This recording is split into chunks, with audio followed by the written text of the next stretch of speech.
اشتراکی طور پر اسے کامیابی مل جائے،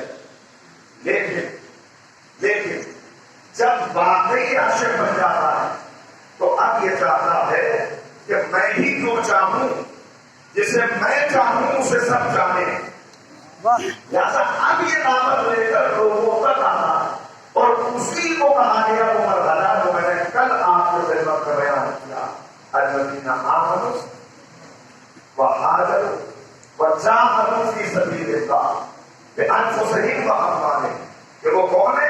سورہ توبہ 20ویں آیت، جو ایمان لاتے ہیں، ہجرت کرتے ہیں۔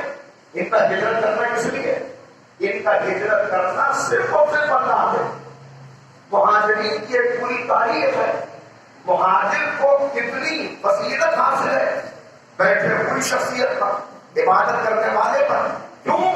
اس لیے کہ وہ پیغام لے کر آگے بڑھتا ہے، وہ جا رہا ہے جہاں تک وہ پیغام پہنچائے گا، اور وہ پیغام پہنچے گا تو گویا اس نے اپنی ذات تک محفوظ نہیں رکھا۔